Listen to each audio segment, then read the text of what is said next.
My job as a president secretary is already setting me off. I don't know why this is supposed to be a big statement. She was made to be this president secretary. She doesn't exactly have the experiences and the growth to be able to make big decisions for herself. This isn't being a parent Humagir and then deciding, you know what, I want a child of my own. I'm going to make a child of my own.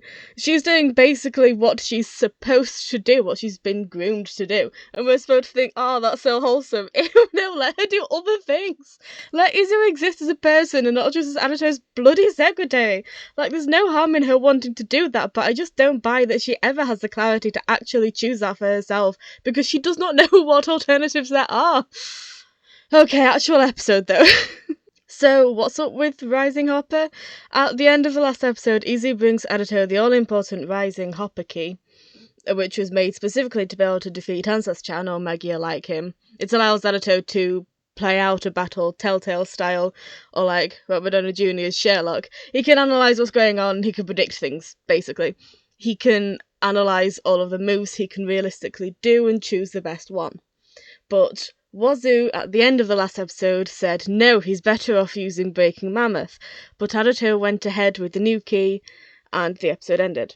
We can see it happening basically how it's supposed to, and we can see Ansas-chan being taken off guard and struggling to keep up, but eventually, actually, really quite quickly, Aruto throws a punch, and Ansas-chan catches it, and he says, "Learning complete.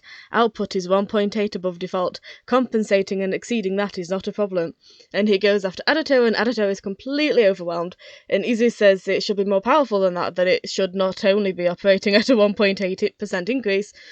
Something's gone wrong. Ansas-chan has overcome this new key way too quickly.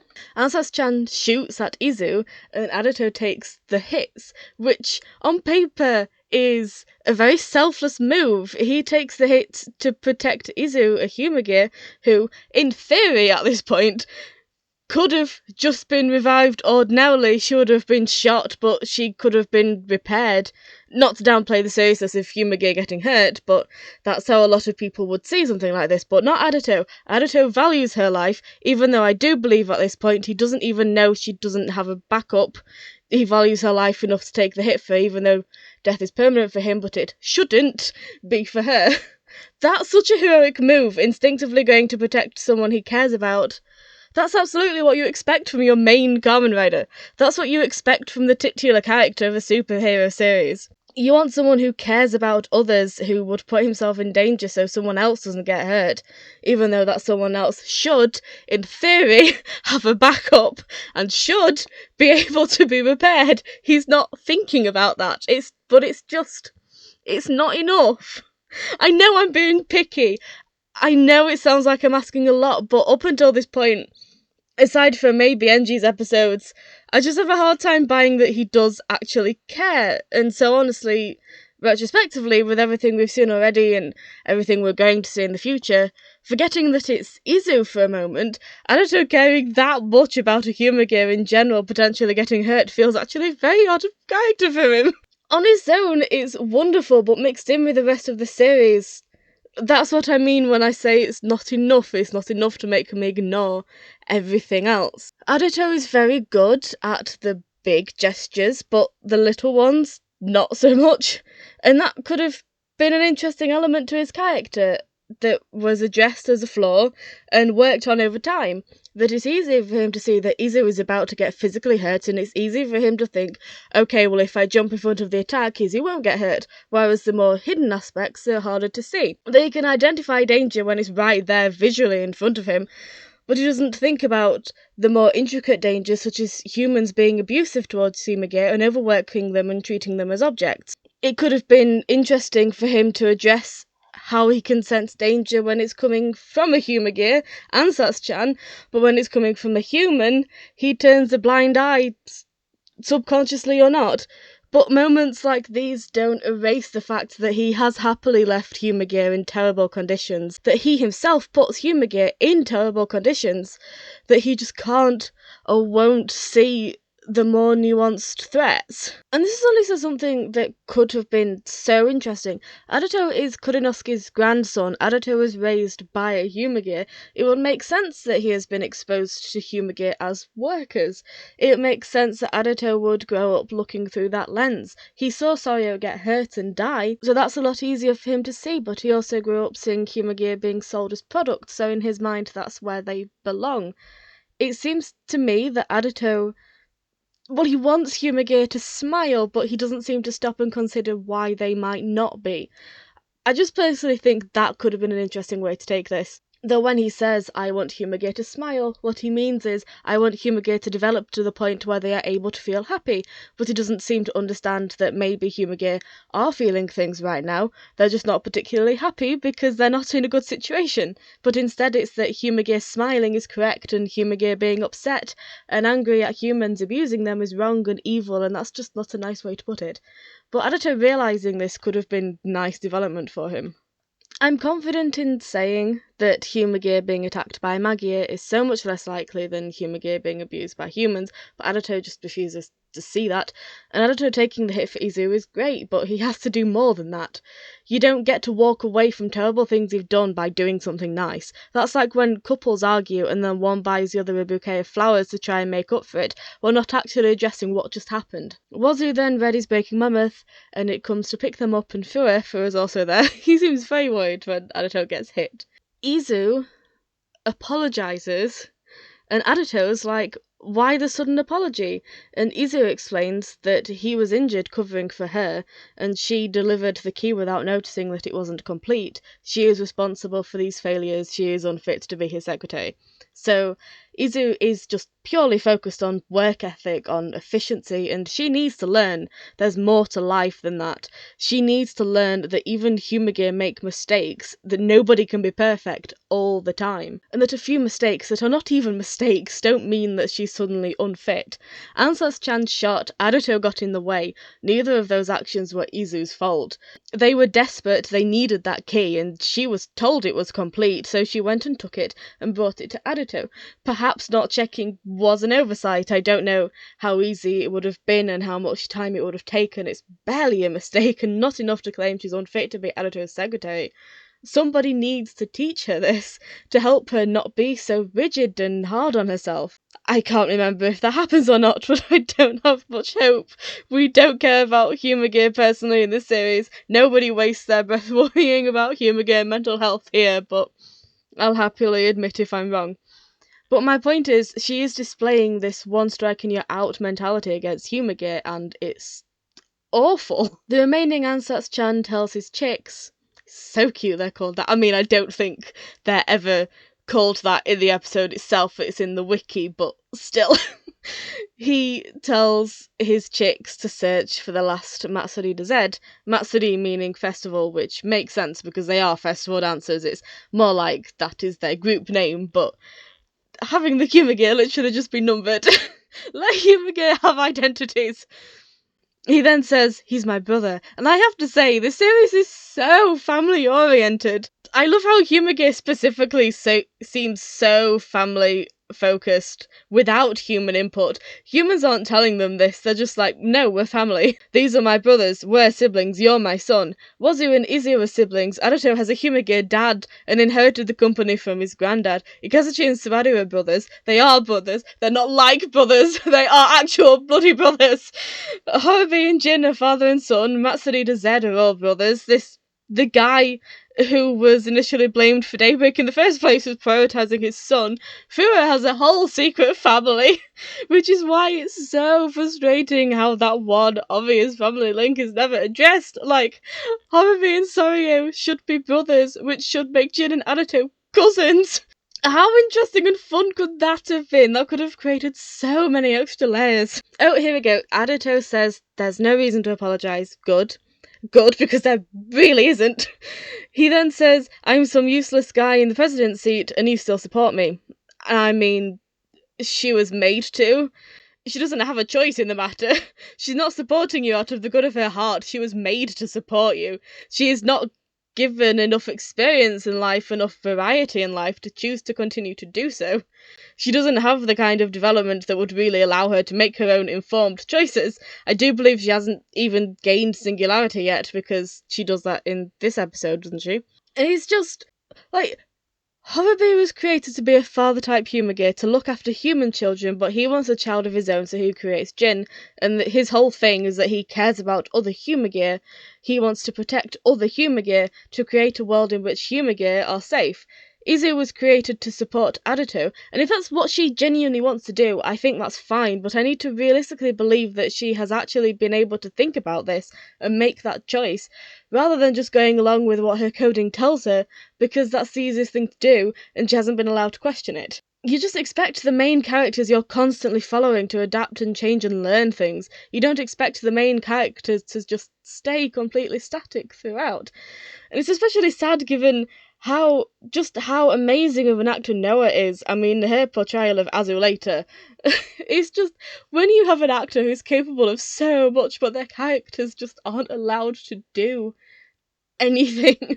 I also like how Aruto is identifying that he is indeed some useless guy in the president's seat, but I don't think that comes across as humble as I think it's supposed to, because someone in this position shouldn't be useless. I would have loved a storyline where he is second-guessing himself, he's feeling that, wow, yeah, he really is useless, he shouldn't be in this position, but then he does something to prove that he actually does deserve to be there. I wish he had more of an opportunity to do that, because so far he's just been meeting Humagir in terrible positions and then leaving them there.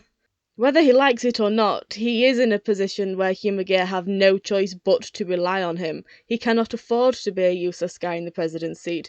I would have appreciated it if the message was that he doesn't know what he's doing, but he has to try, because someone much worse could occupy that space if it wasn't him. But he seems to have resigned himself to being the useless guy in the president's seat, and this is way too important for him to be comfortable with that. Then he says, "You're a super secretary for sure, have some confidence," and I do like that. I love that. Telling her to have some confidence implies that he believes it's not purely that she's thinking logically, like, I exist to make your life easier and I failed to do that today, therefore I failed at my duty. He believes she has the ability to lose confidence in herself, and that is the nice, sweet Aruto I thought we were going to have. We just keep having these glimpses of a really nice person. I mean, I know I just ranted about it minutes, probably even seconds ago, but that comes from me having finished the series. At this point, it was nice that he took the time to try and build her confidence and specifically try to make her feel better. It wasn't just, no, don't worry, you're doing your job perfectly well. It felt a lot more personal. The focus was on her, not him. It was, have confidence in yourself, not, don't worry, you're supporting me just fine. I know he always seems to focus on work, but going forward, secretary should not be her entire identity. But she specifically says she's unfit to be his secretary, and he says she's a super secretary, so that's why he's focusing on the secretary part. If Aruto had been completely 1000% god awful, I wouldn't fixate on him so much. It's the fact that we keep getting really quite wholesome moments that makes all the other stuff just hit more. Nobody is a saint, nobody is perfect. All that matters is you're trying your best, that you're trying to better yourself. After that conversation with Izu, Aruto says that the culprit must be after Z-Gogo, and Aruto wants to protect him. And after that conversation, after he protected Izu, yeah, I believe that. I completely believe he wants to protect this random Humagir he's never met before. He's only briefly seen across a crowded park. I genuinely believe he does, and I think that's so nice and good and wholesome and something that would have made him a total sweetheart. Honestly, why can't we have this Aruto all the time? Fua sums it up perfectly next. You're covered in wounds and you're worrying about a Humagir. Yeah, he is. He is legitimately worrying about a Humagir for once. This is nice. I like this. If Aruto was always like this, if he was always active and he always actually cared, then maybe I'd get it. You don't have to be perfect, but when a character is so painfully far from even remotely a good person, but you keep being told that they're amazing and wonderful and can do no wrong, then all of the terrible things they do just become more glaring. The next bit with Z-Gogo. Oh, that is heartbreaking. He was kidnapped by a group of black market sellers, had God knows what invasive procedures performed on him, and his appearance changed completely, somehow escaped, but on his own, lost his brothers and had his last surviving brother hunt him down and attack him. This poor guy. I do wish we'd have stuck with him more, at least for an episode, at least a conversation. But right now he's sitting on some steps hiding behind a wall saying, "That monster was Yongo," and he looks so scared and crushed, and it's heart-wrenching. It's so painful. I know it was thought that fans needed a human to relate to, but personally Humour Gear constantly make me feel the most. And oh, it's his eyes, they're so tragic! The poor boy, he needs a hug. This was filmed in the before time, someone could have hugged him. But the chicks, I'm not going to stop calling them chicks, the chicks find him and chase him, and the poor boy, I can't stress that enough. I'm not, at this moment, because I haven't finished the episode yet, 100% sure why what happens later has to happen. I'm not completely sure what this all means, so I'm going to have to really pay attention, don't let me get distracted. Izu scans the shining hopper key, and it says missing parts detection, and she determines what it is that made this key so weak. She asks Wazu how he knew the key wasn't ready, and he says it was merely a hunch. Izu, however, doesn't understand this. She doesn't understand the concept of just having a feeling about something, because she thinks very logically she really needs all the information to be able to determine the result. Whereas Wazu is able to just have a hunch about things. She then asks if it's a result of a singularity, and correct me if I'm wrong, but wasn't that essentially a hunch she had? Izu suggests that Wazu has long since reached singularity, purely based on how he'd been acting, so it's like she is perfectly capable of feeling these things, but she doesn't know that that's what it is she's feeling. And honestly, moments like these, putting Wazu's behaviour and ability to do certain things to him having gained singularity, and then Izu displaying that she too can in fact do these things, such as having a hunch, she just doesn't have the experience to know that's what she's doing. That's such a wonderful way to foreshadow that she's also close to gaining singularity. It just would have been interesting to then actually develop from there. Because I think out of all the main Humour Gear, Ikazuchi always had singularity for as long as we've known him. Jin started to gain singularity but wrong, so was reset, and he then gained singularity again but a different way, showing that singularity is indeed a thing that can be taken away as well as gained. And I feel like Haruhi had to have gained singularity in order to be able to want a child of his own and take it upon himself to create one. Which I also then think implies that if both Haruhi and Ikazuchi gained singularity, Naki probably also did. Izu is really the only main Humour Gear character we get to see develop towards gaining singularity naturally, and then be front and centre for us to see how this affects her, but it just doesn't seem to change anything, to the point that I genuinely kept forgetting she had. I kept watching the series, wondering when she would develop singularity, and then have to remember, oh wait, no, she already did, didn't she? So it's almost like, what's the point? Like, what did we go through this for? Because it doesn't feel like anything changed. But anyway, we're not there yet. She apologises for her recent rude behaviour, and he's like, call me Oni-sama and leap into my arms, and she's just like, no. It's really nice to see Izu interacting with other people without Aruto present. Yua apprehends them before they can talk anymore, but that was a nice interaction. We're only about 6 minutes in, dear God. And I have a whole thing I need to talk about with Harvey and Jin later. Oh, this is a nightmare. So Aruto is walking around the place yelling, "Go, go," as if he actually legitimately cares about the stranger. His tone of voice, it was the same when he was yelling, "Enji," as if he really cares. That's so... Like, I don't want to keep glorifying somebody for having basic care about someone. I don't want to say, wow, he's such a wonderful person for being relatively nice. Caring about people should be the default. We shouldn't have to praise people for being kinda decent. But because of the way Aruto was, just the way he was later on. I'm signifying these nice, lovely, wholesome, wonderful moments because Aruto is not a good person, as I've already talked about multiple times already. But if we had a character who is genuinely heartbroken when a Hyuga he's only just met dies, who is giving his all to find this Hyuga he's never met before, and getting progressively distressed when he can't find him, taking bullets for Hyuga and then running out to rescue another Hyuga, then I still would have argued that no character should be lauded as perfect, but that would have been way easier to digest.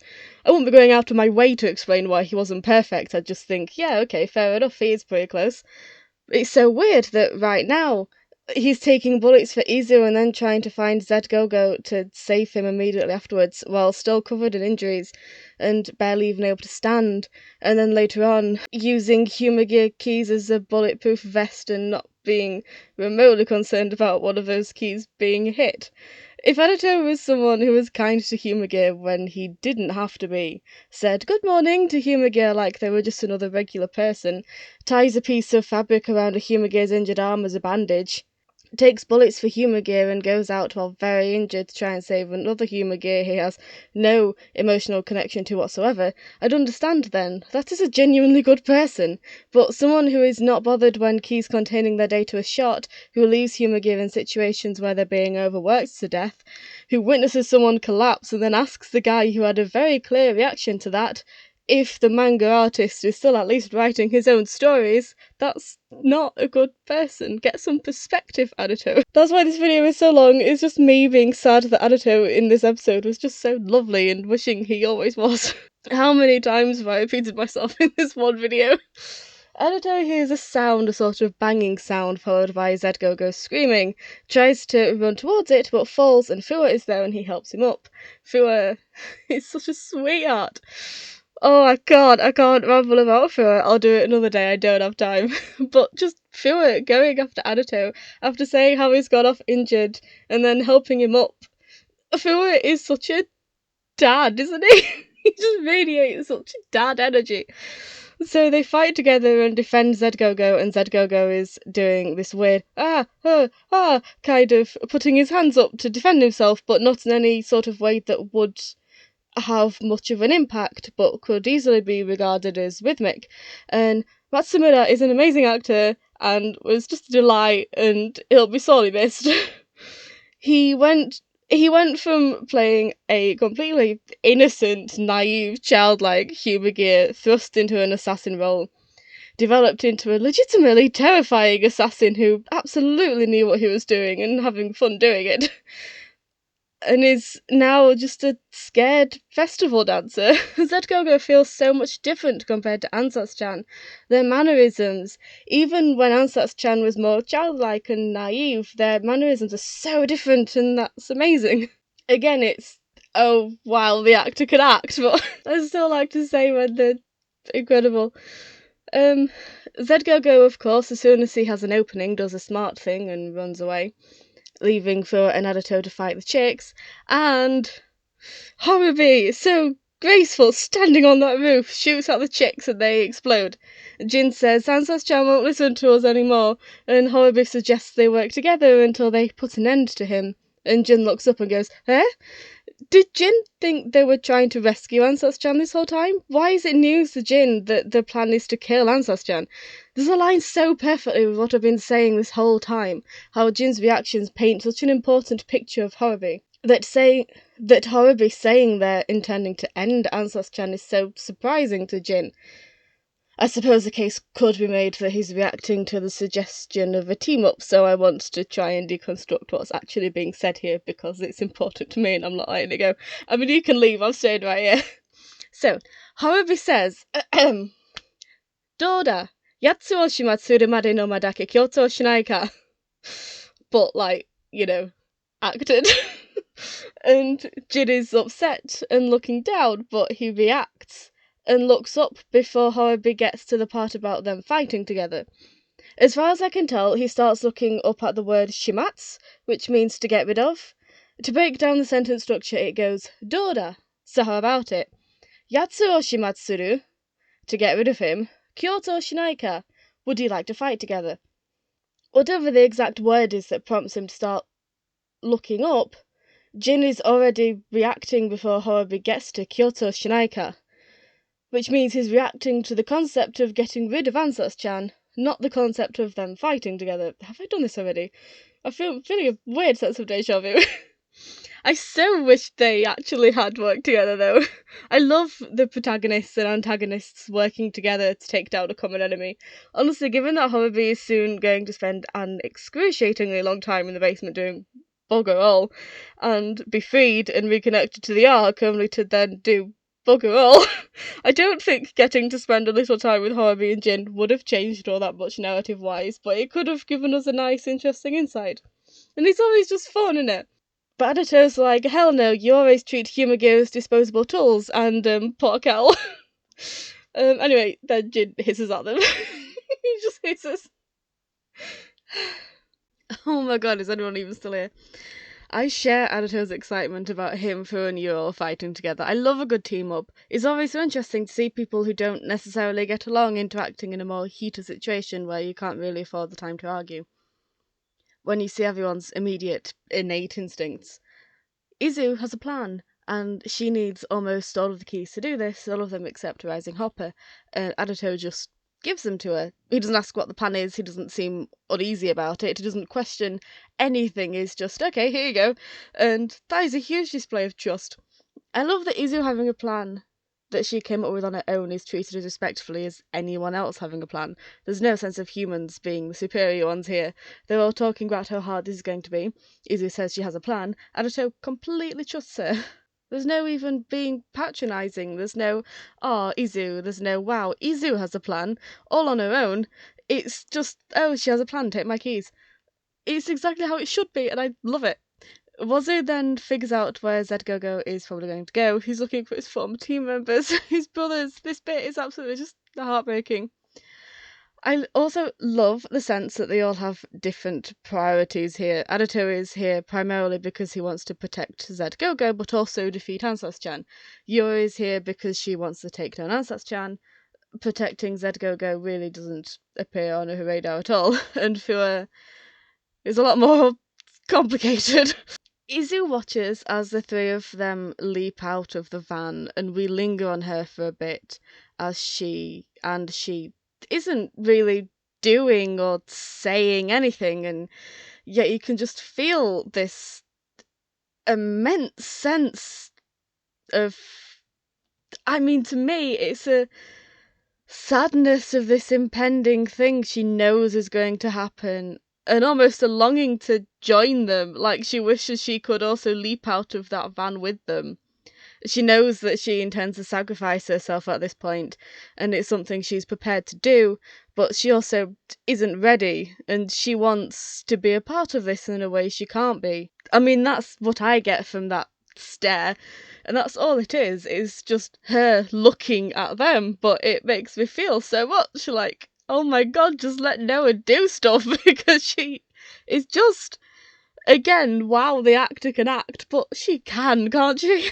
Then we get to another lovely moment between her and Wazu. They talk about how neither of them have a backup, and to interrupt my own train of thought for a second, right, Ikazuchi was revived to trade Subaru, right? But Wazu couldn't possibly have been revived if he didn't have a backup.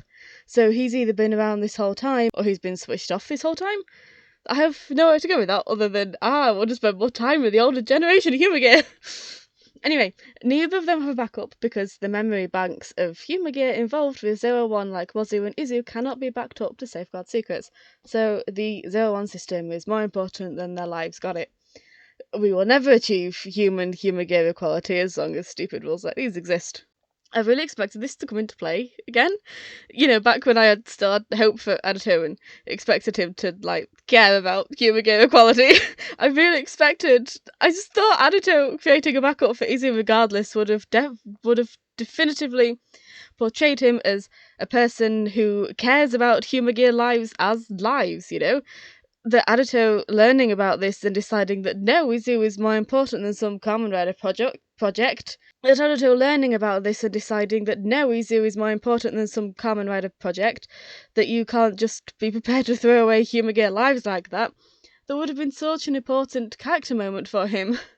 I mean, not that it matters, because she dies and is revived and gets her memories back, and none of it actually matters, but our main character, our main hero, shouldn't just let this continue.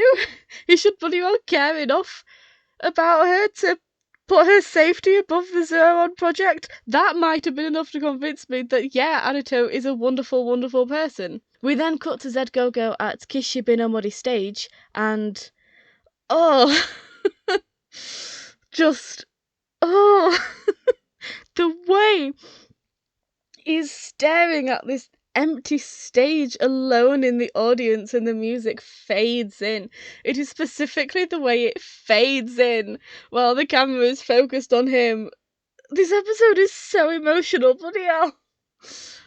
You can just feel this emptiness, the realization starting to set in that his brothers are really gone and he's all alone and he's just been thrust into this world of Kamen Riders and monsters and he's just a festival dancer.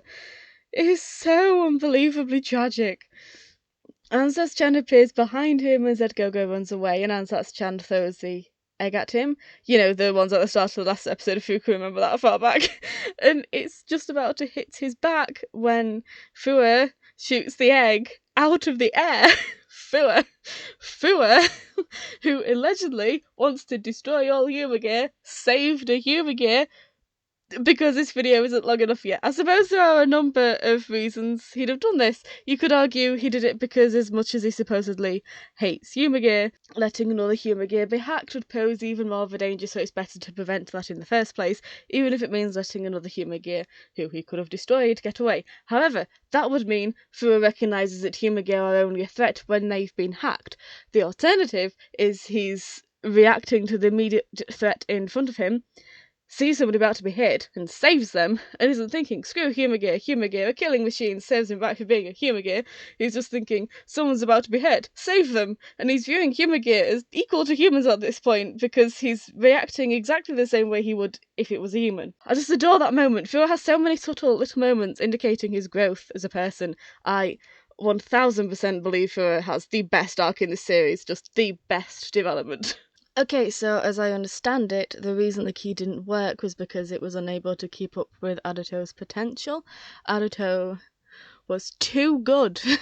So Izu's given Zaya more keys to try and work with because the keys Aruto has fought with holds combat data. I love all this technical stuff, honestly. It's such a perfect balance, in my opinion. It's not techno-babble to the point that it either doesn't make sense or so detailed that people who actually understand what they're talking about can be like, actually that doesn't make any sense. But neither is it so ambiguous that you have no idea how stuff works. The key didn't work because it had insufficient combat data, which is held within the progress keys, which makes sense since Aruto uses them to fight. It makes sense, but it's also not bogging you down with too many details. It's just very cut and dry. You know, just how I like to be. Why am I rambling about how keys work? The data is still insufficient, so Izu intends to sacrifice herself. She's telling Zaya to extract the 01 combat data from her own memory, but for some reason this will kill her, but she still wants to go ahead with it. Then she says her existence has no value if she can't help Aruto, which is disturbing as hell, and it makes perfect sense that she'd be thinking that way now. That's how she would have been programmed to think, but she really should have developed away from that. It's okay to want to stand by someone, but to devote your entire life to someone else, I mean, you have to admit that's disturbing. I would like you in my life, and my entire life exists to support you, are two very different things. I cared about Izu, I was very interested in her as a character, but you can't just devote your entire life to someone, and being okay with someone devoting their entire life to you is weird. That should make you uncomfortable. But just before Zaya can connect to Izu, Wazu pushes her out of the way and the direct link is made with him. Here's the thing, whether it's intended to be or not, family is definitely a strong theme in 01. Horobi sacrifices himself for Jin. Horobi's first big why did I do that moment is stepping between Jin and Aruto. Jin sacrifices himself for Horobi. Ikazuchi. Oh, what is with that? Ikazuchi pushes Subaru out of the way. The dad at Daybreak sacrifices himself and Daybreak for his son. Soryo sacrifices himself to protect Aruto, and now Wazu is sacrificing himself for Izu. But Ikazuchi pushes Subaru out of the way so that Ikazuchi takes the hit and not Subaru because he doesn't want Subaru to get hurt. Horobi steps between Aruto and Jin because he doesn't want Jin to get hurt. Jin takes the hit for Horobi because he doesn't want Horobi to lose what he's just now starting to gain. Soryo dies protecting Aruto so Aruto doesn't get hurt, and Wazu protects Izu because no secretary can drive Aruto like she can because Aruto-kun needs you. This sacrifice is not for Izu, it's for Aruto. It's not so Izu can live, it's so Aruto has support. Why is this about him? This shouldn't be about him. Making it about Aruto and not about Izu just ruins the tone of what is clearly supposed to be a big emotional moment because the world doesn't revolve around Aruto. I know he's the main character, but Aruto wasn't relevant during those other family sacrifices. Except when he was the one being protected. But just even protecting Izu's life is for Aruto. She is just not allowed to be her own person in her own right. And this whole scene is so weird to me because when you look at it visually and you ignore what's being said, I mean, dear God, this is such a beautiful scene. Wazu falls, and then a hologram of Korinovsky catches him, and it's like, this memory is playing out, but Wazu himself has fallen into the memory, and it's like, his entire life is flashing before his eyes, but in such a visually stunning way, and it's really emotional. Korinovsky is saying things to Wazu that he would have said in the early days, but hearing them now takes on such a different tone. He's telling him to rest easy now. And honestly, if Hyuga had been treated well throughout the entire series and there weren't any of these disturbing undertones, that entire "I believe in you and please take care of my grandson and your little sister" would have been such an emotional speech. I mean, it still is when you remove the undertones. When the memory fades, Izu rushes to Wazu and he says, "Do you suppose a Hyuga's life can flash before their eyes?" Izu is holding on to Wazu with the most emotional expression we've seen from her so far and says, "Sayonara, my most wonderful Oni-sama," just like he's been begging her to call him and she never has until now. And he's visibly surprised and he says, "It would have been nice for you to have called me that sooner." Oh God, I don't even know if I can get through this without crying. I've had family members die many times. I've lost a lot of people ever since I was young. I know the local funeral director on a personal level because I've met her so many times.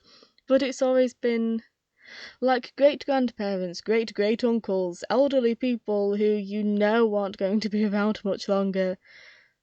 And I'm talking people like in their 90s. Every time you see them, you leave knowing full well that could be. Every time you visit them, you leave knowing full well that could very well be the last time you ever see them. And that doesn't make it any less hard when it happens, but when you're expecting it, at least in my experience, you can rest assured that you have said everything that needed to be said. But when my granddad died suddenly 2 days before New Year's Eve, it's hard when there are so many loose endings. Like when I went down on Pancake Day, and that was a huge step for me because I was dealing with a lot of mental health issues at the time, and I hadn't eaten outside my own house in years, but I wanted to do this, and it was surprisingly a lot easier than I thought, and he said, "Please don't let this be the last time." And I said, "No, of course not, I'll come down for dinner one day, we'll do it regularly," but it was the last time. So I felt that. I mean, dear God, I felt that. At least she got to call him Oni-sama that one time.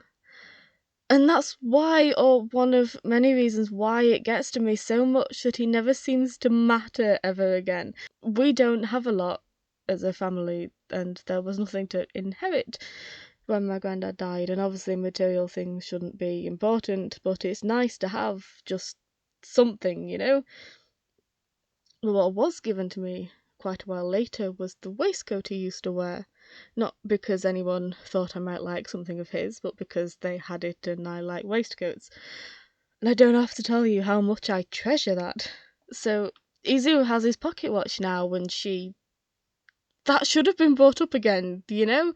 But it feels like Wazoo was almost instantly forgotten, like he didn't mean anything. And it's awful that this sacrifice was for bloody Aruto. Why was it not for Izu? I can't even enjoy Aruto's big dramatic speech afterwards because I'm so pissed off that such an emotional scene that honestly should have been important to Izu happened not for Izu, but for bloody Aruto. I mean, Aruto talks to the key as Wazoo, and Izu is holding the pocket watch in her hands. It happens here, but like, I don't expect them to keep bringing Wazoo up every second of every episode, but even just once would have felt better, you know? Like, maybe when Aruto starts using a different key, he could have at least gone, thanks for everything, or something. But then I don't actually remember all those details for later, so ignore that. Or when Jin asks Izu what she really wants. What she really, really wants. And we could have had a moment where she pulls out the pocket watch and is like, what do you think I should do? Just something, you know? Although now I'm realising it, I don't actually remember stuff, so she may very well pull it out again at some point, and I was just made a complete idiot of myself, but I don't remember it if she did, so and I wish having this physical reminder that this so easily could have been Izu, should have prompted him to give her a bloody backup. Anyway, Anzo's-chan is defeated, Hawabi grabs the key, fights everyone off. I was gonna say, I wish Aruto had mentioned something about Z-Go-Go, so we knew what happened to him, but he does. I've spent this entire series wondering what happens to him, and he just tells us, and I forgot. Well, he says they've taken Z-Go-Go into custody. I hope that means protective custody? Witness protection? I'm not convinced he's going to be okay, actually. A world that deactivates human gear when they're no longer needed. Why on earth would they just keep Z-Go-Go? Wait, hang on. So, did she gain singularity in this episode? Because if she did, then I missed that. I am so confused.